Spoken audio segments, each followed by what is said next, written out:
Let us open our Bible on Proverbs 14 verse 31. Praise the Lord. He that oppresseth the poor reproacheth his Maker, but he that honoreth him hath mercy on the poor. Yan.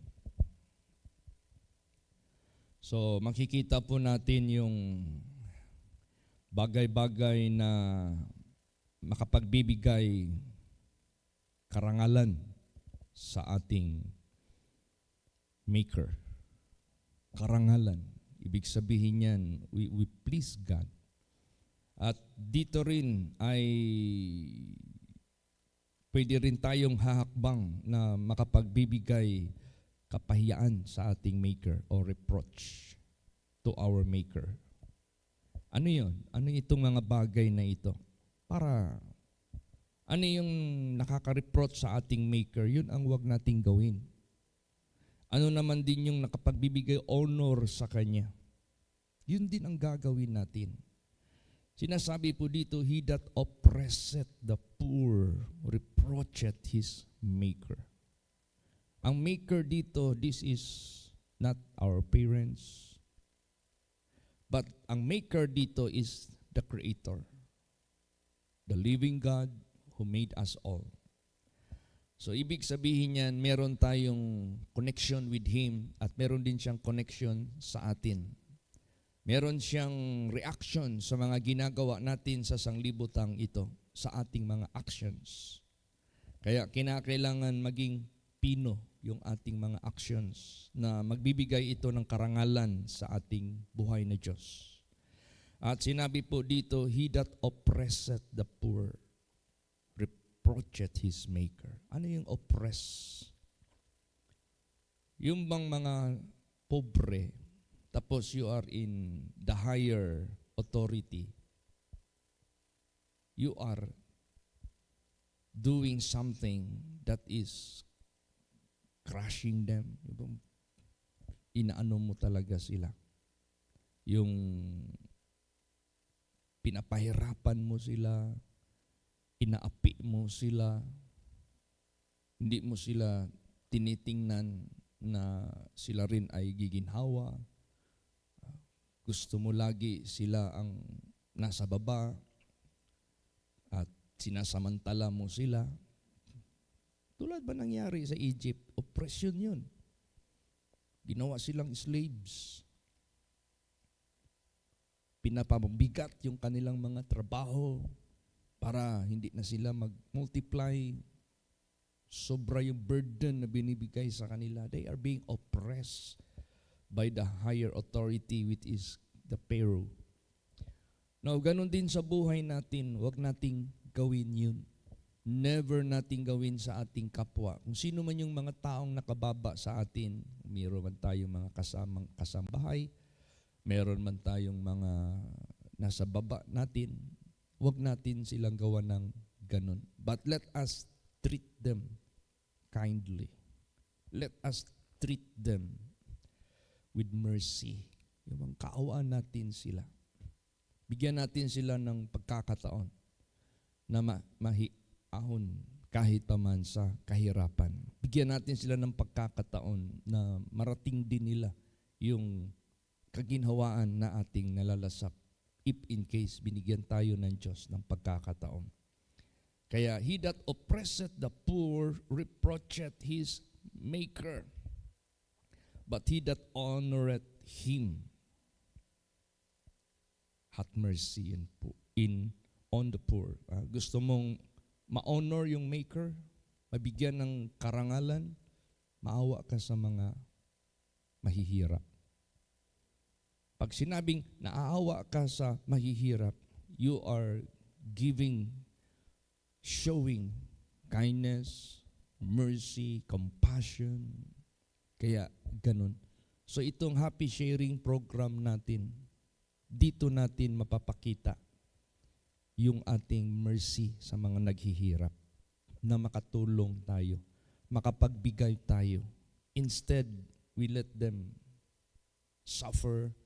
Instead, we let them being oppressed by us, no. But rather let us have mercy on them. Maawa tayo sa kanila by extending our help. Then, sa pamagitan niyan, nabibigyan ng honor ang ating Panginoong Diyos. Praise the Lord. Another, Proverbs 17 verse 5. Praise the Lord. Whoso mocketh the poor reproacheth his maker, and he that is glad at calamities shall not be unpunished. Yan. Hinahamak mo yung mga mahihirap. Another kind of reproaching your maker. And he that is glad at calamities shall not be unpunished. So, ibig sabihin yan, ano yung mga naghihirap dyan, kinukutya mo pa sila. Hinahamak mo pa sila. Pag dumarating yung mga calamities sa ibang tao, para wag masaya ka pa. Masaya ka pa na mawalan sila, masaya ka pa na maghihirap sila, masaya sila na nagagapang sila, masaya ka na sa kanilang matatawag nating calamities. Huwag nating gawin yan. Never ever do that. Huwag nating gawin. Bakit? Unang-una, ilagay mo yung sarili mo if you are in the calamity. So dapat, you have to think if you were in their shoes. No? Kung nandiyan ka rin sa kanilang kalagayan, isipin mo rin yan. Kung what comfort if someone will show you kindness, what comfort if someone show you goodness. So kung ano yung ikabubuti, ikako-comfort ng feeling ng tao na nasa calamity, yun din ang ating gagawin sa ating kapwa. Do what is good na sa palagay mo, nakikita mo na gawin ng tao sa buhay mo. Huwag mong gawin yung ayaw mong gawin o ayaw mong mangyari na gagawin ng ibang tao sa iyo. So yun ang ating laging iisipin. Whoso mocketh the poor reproacheth his maker, and he that is glad at calamity shall not be unpunished. You know what punishment is? Punishment that is something putting you into miserable situation because of such wrongdoings. No? Mali yung ginawa mo sa harapan ng Diyos, paparusahan ka ng ating Panginoong Diyos. You are deserving to be punished because you have done wrong in the presence of your Maker. So wag nating gawin yun na masaya ka sa kalamidad ng ibang mga tao. Tsaka hindi mo pwedeng masisisi bakit may mahihirap, merong mayaman, hindi ka makasisi sa kanila. Kasi dumaan din tayo, pinadaan din tayo ng Diyos ng kahirapan. To test us, to try us, and to make us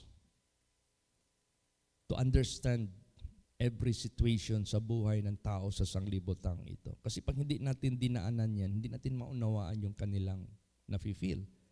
Hindi natin maunawaan yung kanilang kalagayan. Para magkaroon tayo ng tinatawag na makarelate tayo sa kanilang nararamdaman at marunong din tayong tumulong sa kanila. Pinadaan tayo ng Diyos sa mga ganong klaseng sitwasyon.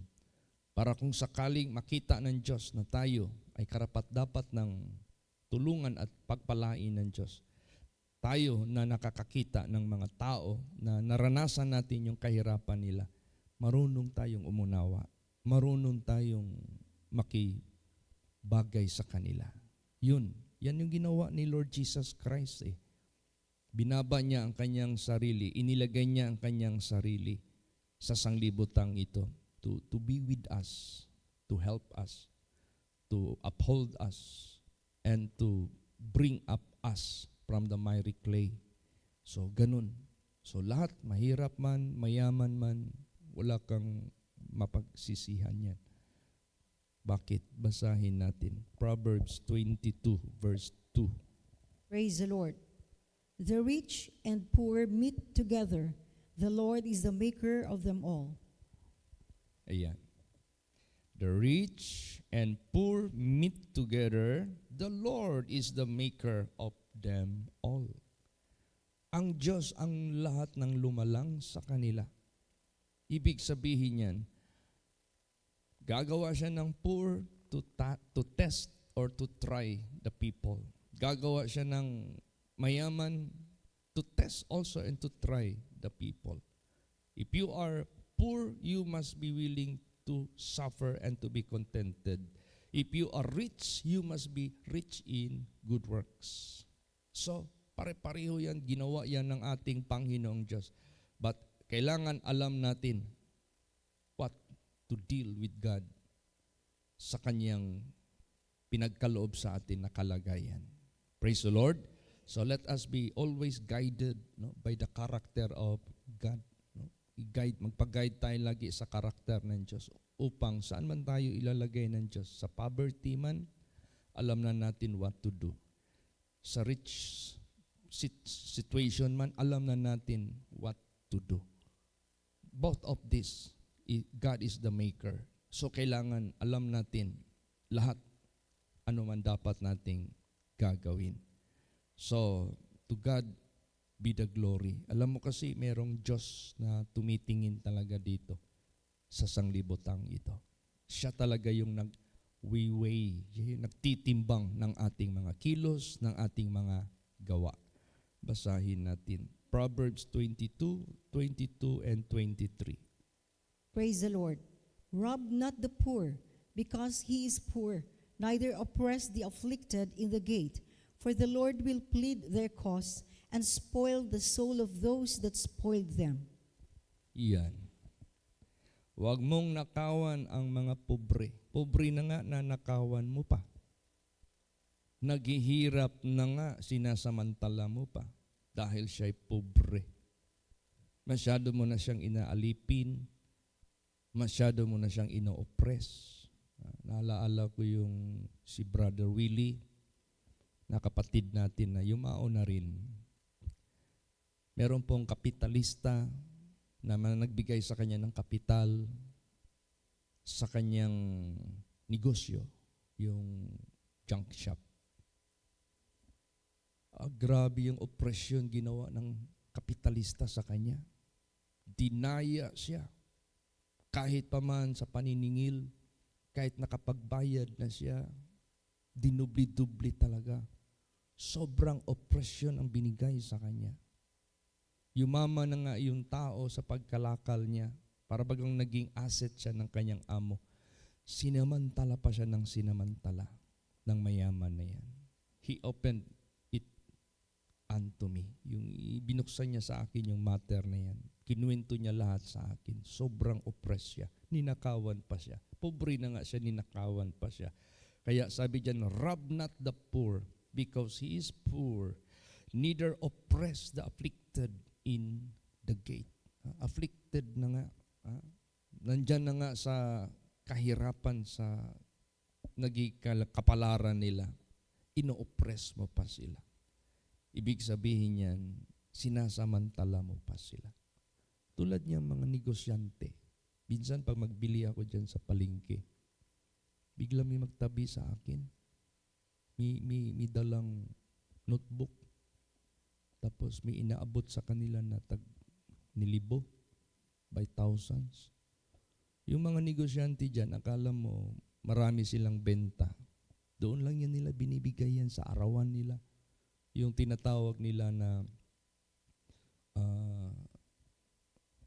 yung 20% ba yan?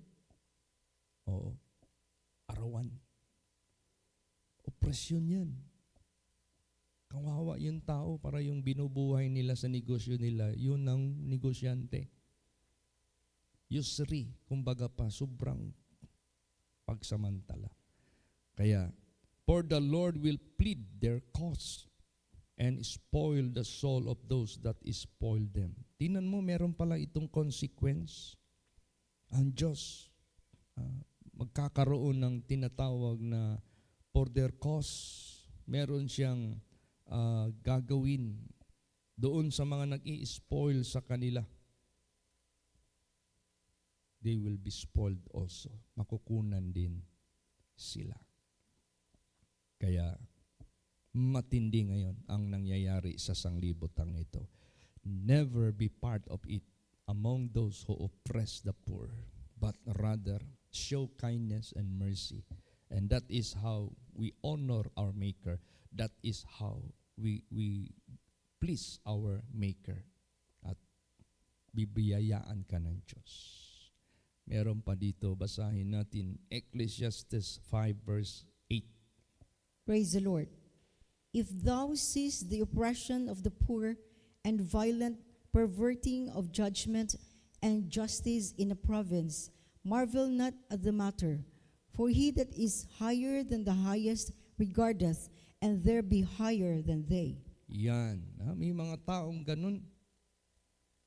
Oppressing the poor, violent perverting of judgment and justice in a province. So ibig sabihin yan, pag inhapi nila yung mga poor at yung mga poor ay nag-aalma at pumupunta sa authority, sumusumbong, wala ding magawa yung poor, na-pervert din yung judgment. Sila pa rin yung natatalo, sila pa rin yung nakukonvict, sila pa rin yung nakukulong, sila pa rin yung napaparusahan. Samantalang yung oppressor, gumawa ng masama sa kanila, sila pa rin yung naaabsuelto. Pero anong nangyari? Anong sinabi dito? For, huwag kayong magtaka niyan, sabi niya, marvel not at the matter. Huwag kayong magtaka, ganyan nakasama ang sanglibotang ito. Pero hindi nila alam, sinabi dito, for he that is higher than the highest regarded. Yung pinakamataas kaysa lahat ng mga matataas sa mundong ito, kanya yang tinatanaw, kanya yang kinoconsider. And there be higher than they. Meron pang judge sa lahat ng mga judges. Meron pang higher sa lahat ng mga nasa authorities. Siya yung nag-weigh sa mga gawa ng tao. Meron at meron consequence sa masama na ginagawa ng mga masasama. So, therefore, be careful because there is higher than the highest. Meron pang mas higit pang mataas sa mga pinakamataas sa sanglibotang ito. Praise the Lord. Pero kung magpakita tayo ng mercy, kung magpakita tayo ng kagandahang loob sa mga naghihirap, ito na yung happy sharing natin. Kaya nga, sharing, that is giving. Happy because we love to serve, we love to help. So happy ka na nag-share. Basahin natin. Proverbs 14:21. Praise the Lord. He that despiseth his neighbor sinneth, but he that hath mercy on the poor, happy is he. Yan. Instead na mag-despise ka sa kanila, instead na maghamak ka sa kanila, magpakita ka na lang ng awa para maging masaya ka, para maging happy ka. Di ba? Ang daming mga pangyayari dito sa sanglibotang ito. Nag-invest, nagbili ng mga properties, nagdeposito sa bangko, nagtiis magpag-ulam ng sardinas, magtiis hindi magbili ng damit, nagtiis magsapatos ng bulok. Pero ang daming real estate properties, ang daming pera sa bangko. Hindi niya na-enjoy nung namatay siya. Wala. Ibang tao nang nakinabang. Imbis, in-enjoy niya yung pera na binigay ng Diyos sa kanya. Magtulong ka ng magtulong, mag-extend ka ng help, mag-extend ka ng help. Hindi niya na-enjoy.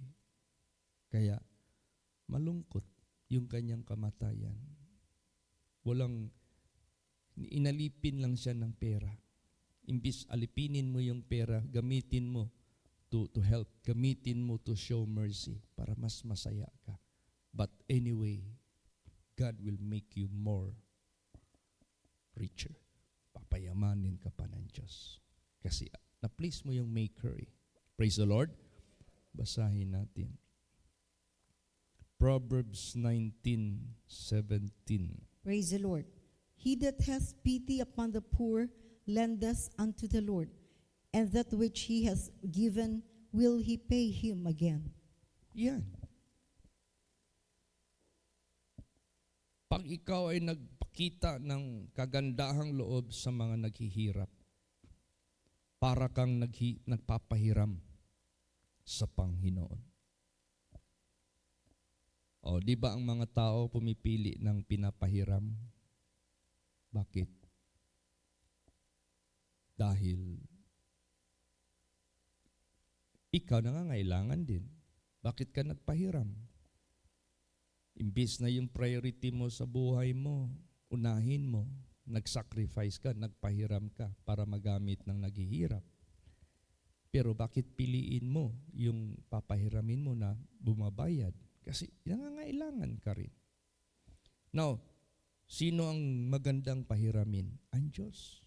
Kasi nagbabayad siya. Praise the Lord. Paano natin mapahiram ang Diyos? Tumulong ka sa mga naghihirap. You are lending to God. Siya yung pinaka-faithful na pinapahiram. Sure yung pagbayad niya. And that which He hath given, will He pay him again. Kung ano yung binibigay mo, ba siya ang babayad sa iyo. See, that is the wonder of giving. Praise the Lord. It is wonder. Why? Because it's beautiful. It's happy na gagawa ka niyan.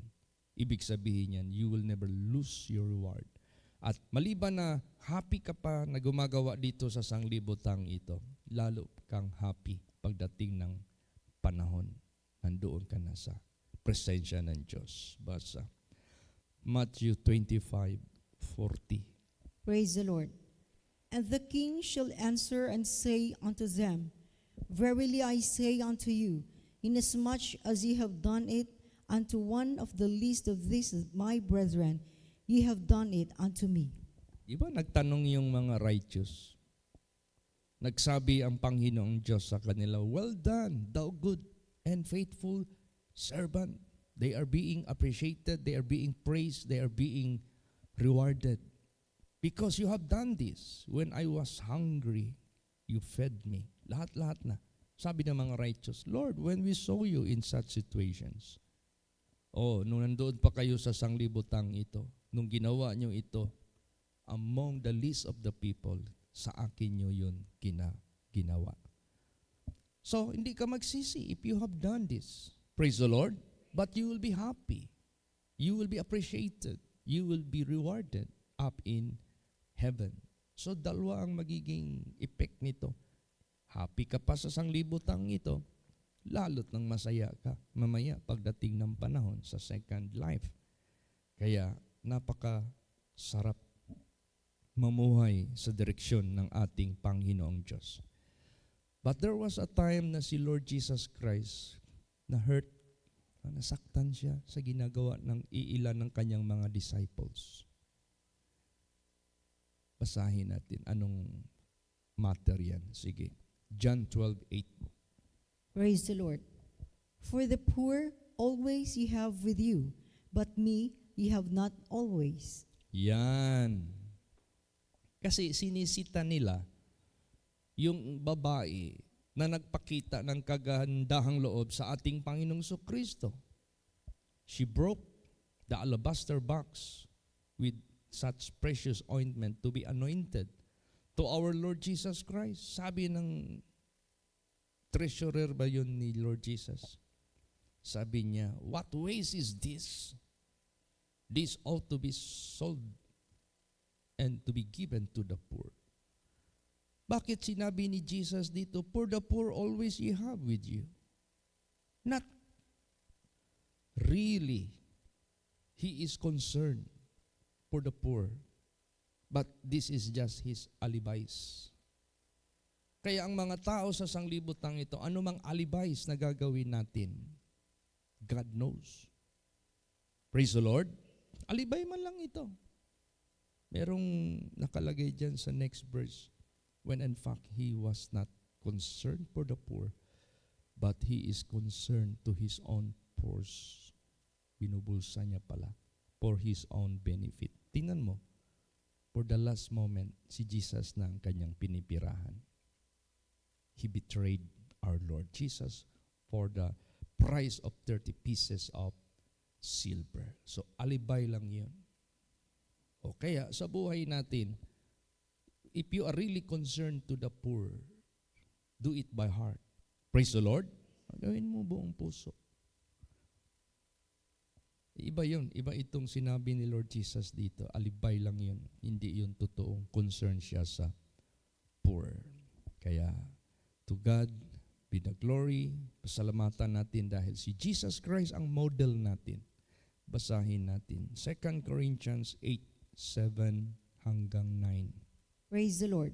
Therefore, as you abound in everything, in faith and utterance and knowledge, and in all diligence, and in your love to us, see that ye abound in this grace also.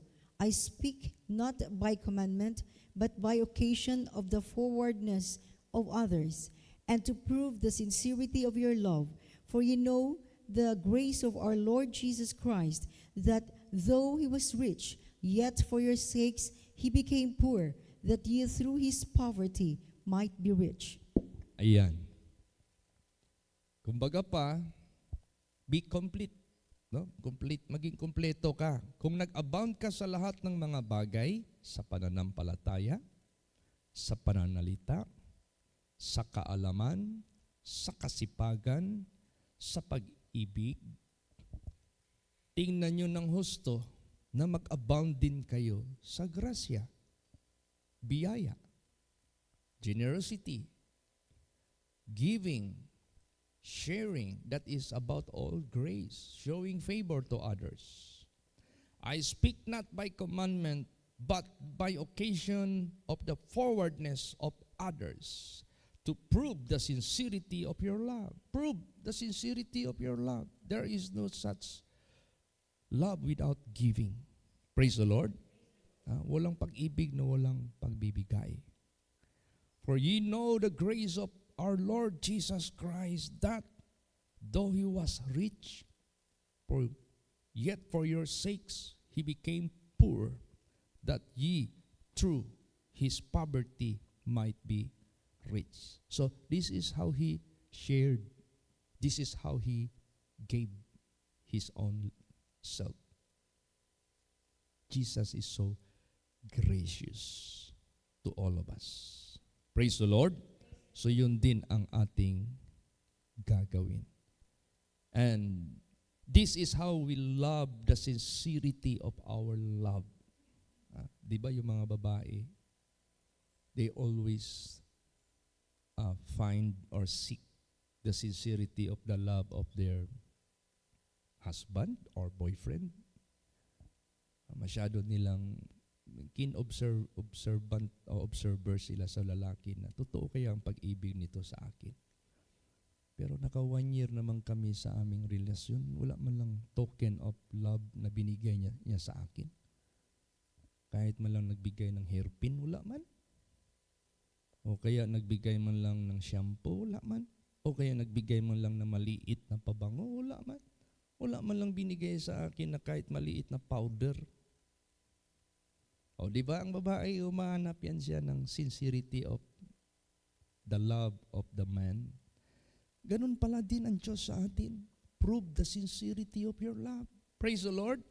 If you abound in faith, if you abound in knowledge, if you abound in diligence, lahat-lahat na. See to it, sabi diyan. Abound also in grace. Prove the sincerity of your love. For ye know that the grace of our Lord Jesus Christ, though he was rich, yet for your sakes he became poor, that ye through his poverty might be rich.